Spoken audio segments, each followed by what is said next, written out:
I'm about to show you how to turn this into this.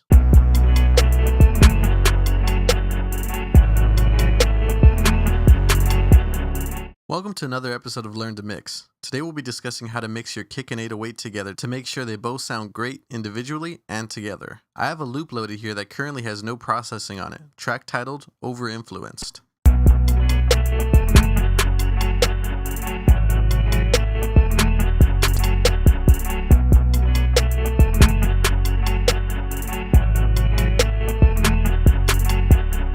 Things we're going to be addressing are EQing our kick to leave room for our 808, sidechaining our 808 to duck out when our kick hits, and adding distortion and R bass to bring out the tone of our 808. Alright, let's get started by high pass filtering the lowest frequencies of our kick.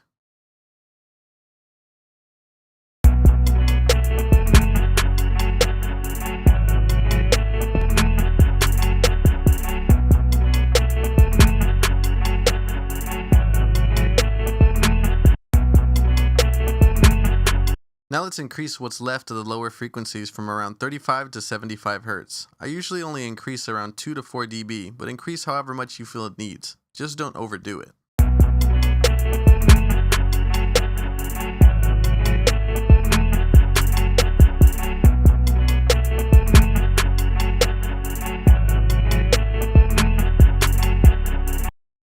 The kick to me is already sounding better. Now I'm going to bring out some of the attack by using Transient Master, just to give us a little more punch.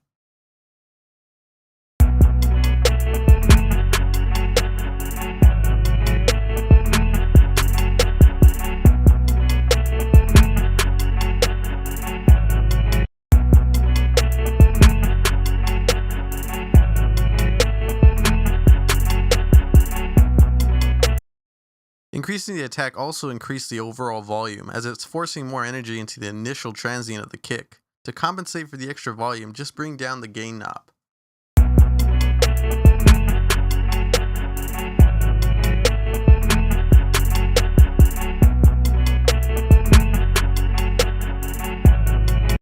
Now let's go ahead and key the kick channel to my bass mix channel, because I not only want the 808 to be ducked out, but also any other sub or bass instruments.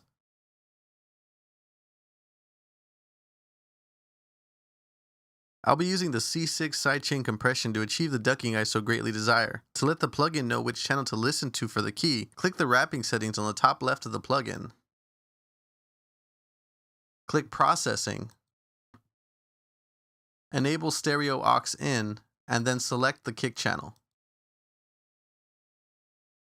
Now that we have the kick key in the compressor, let's compress out some frequencies whenever the kick hits. I prefer to have my attack pretty fast at around 5 to 8 milliseconds, and my release at around 25 to 35 milliseconds. I also make sure that they are all just a little bit different. I feel it makes for a wider sound. Now what I want to duck out is about 4 to 6 dB of my 808 to make some more room for my kick. I'm going to bring the range to around -12 to capture more of the audio.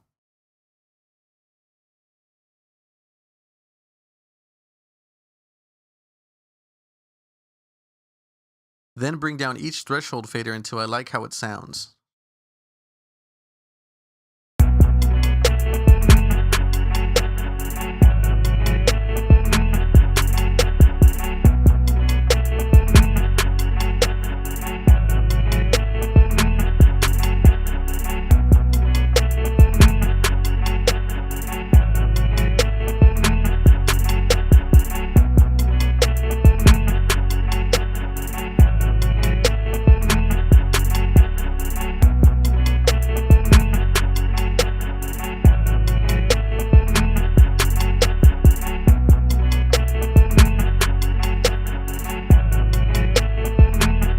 Now I'm going to add a little more body to my 808 by using R bass to enhance some of my lower frequencies. The plugin is very straightforward. There's an intensity fader to control the amount of processing you want done, and a frequency fader to choose where you want the enhancements made, and also a gain fader.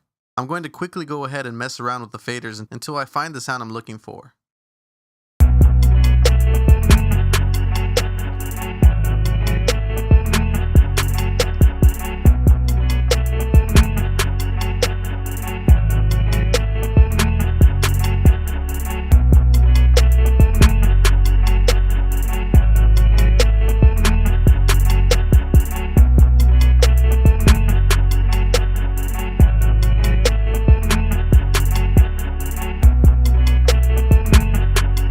Alright, that sounds much better to me now. Let's go ahead and add some brightness to our 808 by simply running it through some distortion. There's tons of different plugins you could use to create this effect, but for today's example I will be using Manny Madokeen's distortion plugin. What opened up here is the default factory setting.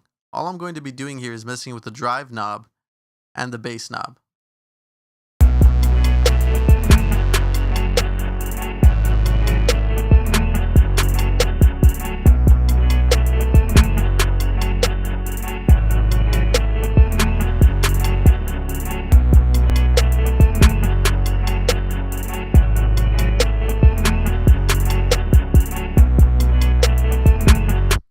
Keep in mind your signal flow.